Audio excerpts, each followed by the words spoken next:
आप social media पर video देखते हैं तो आपको पता होगा कि YouTube पर इन दिनों 3 लड़कों की चर्चा चल रही है। 3 लड़के यानी राहुल गांधी, अखिलेश यादव और तेजस्वी यादव। देश के विपक्ष की राजनीति में अब 3 लड़कों की ही बातें हो रही हैं। न ममता बनर्जी का अता पता है, न शरद पवार, न उद्धव ठाकरे, न ही लेफ्ट और न ही स्टालिन। सबसे पहले रवीश कुमार ने एक वीडियो जारी किया जिसमें उन्होंने कहा कि तेजस्वी का समय आ गया है। इसके तुरंत बाद अजीत अंजुम ने वीडियो जारी किया जिसमें उन्होंने कहा कि तेजस्वी की यात्रा में भीड़ की तस्वीरें मोदी और नीतीश की बेचैनी बढ़ाने वाली हैं।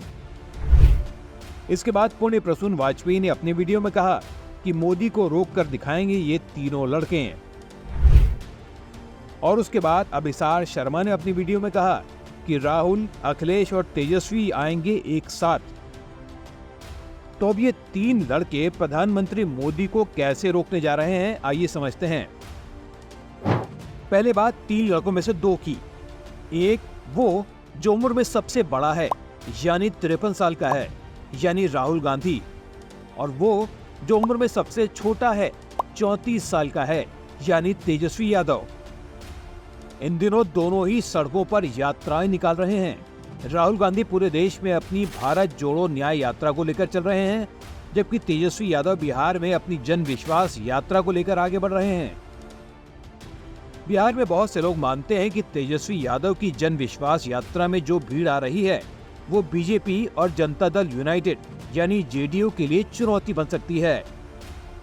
तेजस्वी भी अपनी हर स्पीच में हाथ हिला हिलाकर नीतीश और मोदी को खुलेआम चुनौती दे रहे हैं।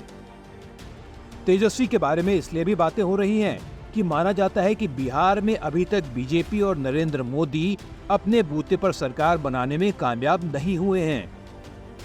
बिहार में बीजेपी के पास कोई ऐसा नेता नहीं है जो तेजस्वी का मुकाबला कर सके। तेजस्वी और लालू की आरजेडी ने 2020 के विधानसभा चुनाव में 75 सीटें जीत ली थी, जबकि बीजेपी को 74 सीटें ही मिली थी। लेकिन याद करने की बात यह भी है कि एक समय था जब इसी विधानसभा में साल 2000 में लालू यादव ने 124 सीटें जीती थी। यही नहीं, 2015 में भी पार्टी ने 80 सीटें जीती थी। लेकिन फिलहाल वो जिस जोश के साथ मैदान में उतरे हुए हैं उसमें उनका जोश कम, गुस्सा ज्यादा दिख रहा है। वो मोदी पर कम और नीतीश पर ज्यादा हमले कर रहे हैं। बताइए मोदी जी, नीतीश जी का गारंटी लीजिएगा कि फिर से पलटेंगे कि नहीं पलटेंगे, जरा बता दो। अब तक 2 बार उप मुख्यमंत्री बन चुके तेजस्वी यादव का ये गुस्सा नीतीश पर अधिक है, ये समझा जा सकता है, क्योंकि नीतीश कुमार ने आरजेडी का साथ छोड़कर बीजेपी का हाथ जो थाम लिया। इसीलिए अपने भाषणों में तेजस्वी बीजेपी से ज्यादा नीतीश कुमार पर हमले कर रहे हैं। लगता है नीतीश कुमार को ही तेजस्वी अपना सबसे बड़ा दुश्मन मान रहे हैं। इसका एक ही मतलब है, तेजस्वी की ये सारी कवायद बिहार विधानसभा चुनाव के लिए है। वो बिहार के मुख्यमंत्री के तौर पर खुद को सबसे काबिल उम्मीदवार के तौर पर पेश करना चाहते हैं। वैसे तेजस्वी यादव को यह भी पता है कि 2019 के लोकसभा चुनाव में बिहार की 40 सीटों में से 39 सीटों पर जीत एनडीए को मिली थी। कुछ महीने पहले तक जब नीतीश कुमार बीजेपी और एनडीए का साथ छोड़कर इंडिया अलायंस में चले गए थे, तो एक बार ये लग रहा था कि लोकसभा चुनाव में इंडिया अलायंस का पलड़ा बीजेपी के खिलाफ भारी हो सकता है। लेकिन अब नीतीश कुमार दोबारा एनडीए के साथ हैं और लगभग वही स्थिति है जो 2019 में थी, जब एनडीए में नीतीश कुमार, बीजेपी, एलजेपी साथ में थे। लेकिन याद रखने वाली बात यह भी है कि लोकसभा चुनाव में तेजस्वी की पार्टी ने 2019 में 19 सीटों पर चुनाव लड़ा था, लेकिन सीट एक भी नहीं जीत पाई थी। लोकसभा चुनाव में अभी इतना कम समय बचा है कि सिर्फ इस यात्रा के भरोसे बीजेपी को चुनौती देना आसान काम नहीं है। वैसे बिहार में एक और यात्रा भी चल रही है जो तेजस्वी के लिए मुसीबत बन रही है। वो है प्रशांत किशोर की जन सुराज यात्रा। प्रशांत किशोर एक चुनावी विश्लेषक हैं और रणनीतिकार जो नरेंद्र मोदी से लेकर ममता बनर्जी और कांग्रेस तक के साथ काम कर चुके हैं। अब वो बिहार में जन सुराज के नाम से गांव-गांव में पैदल घूमकर बिहार के लोगों को ये समझा रहे हैं कि बिहार के नेताओं ने उनके साथ कितना बड़ा धोखा किया और ये नेता अब उनके साथ भी धोखा करेंगे। कि तुमने सबकी चिंता की, तुमने जात की चिंता की, तुमने राष्ट्रवाद की चिंता की, तुमने विचारधारा की चिंता की, तुमने सामाजिक न्याय की चिंता की, तुमने लालू यादव की चिंता की, उनके बच्चे की चिंता की, तुमने मोदी की चिंता की। अब समय आ गया है, एक बार अपने बच्चों की चिंता कर लो।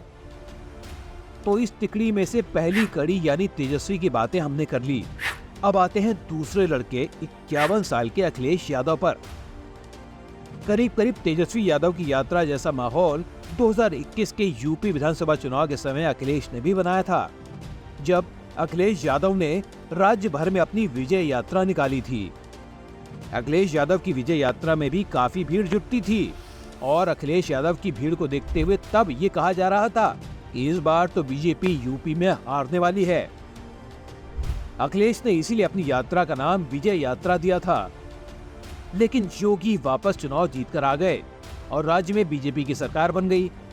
उस चुनाव में बीजेपी को 255 और अखिलेश यादव की समाजवादी पार्टी को सिर्फ 111 सीटें मिली थी। कहने को ये कहा जा सकता है कि पिछले चुनाव यानी 2017 के चुनाव के मुकाबले अखिलेश यादव की सीटें 47 से बढ़कर 111 हो गई, यानी सीधा सीधा 64 सीटों का फायदा। लेकिन याद रखने वाली बात यह है दोस्तों कि एक समय इसी उत्तर प्रदेश में अखिलेश यादव के पिता स्वर्गीय मुलायम सिंह यादव की पूर्ण बहुमत वाली सरकार थी और उसी बूते पर अखिलेश नेता भी बने और मुख्यमंत्री भी। 2019 के लोकसभा चुनाव में जब वो मायावती की बहुजन समाज पार्टी और आरएलडी के साथ मिलकर चुनाव लड़े थे, तब उनको 80 सीटों वाले राज्य में 5 सीटें मिली थी। इस बार न तो बीएसपी का साथ है न ही आरएलडी का साथ है, तो कांग्रेस, जिसे 6.5% मुश्किल से वोट मिले थे। तो ये लोग कैसे बीजेपी और मोदी को रोकेंगे, ये तो वही बता सकते हैं। और अंत में तीसरे लड़के की बात यानी राहुल गांधी। वो ना तो चुनाव की तैयारी करते दिख रहे हैं और न ही कोई रणनीति बनाते हुए दिख रहे हैं। इंडिया अलायंस भी धीरे धीरे टूट रहा है। राहुल की अपनी वायनाड सीट भी हाथ से जाती दिख रही है और वो है कि अपनी भारत जोड़ो यात्रा को बीच में छोड़कर विदेश चले गए थे। हालत यह है कि लालू यादव को एक इंटरव्यू में राहुल गांधी को ये नसीहत देनी पड़ती है कि भाई राहुल जी बहुत हुआ, अब यात्राएं छोड़िए और इंडिया अलायंस को जोड़िए।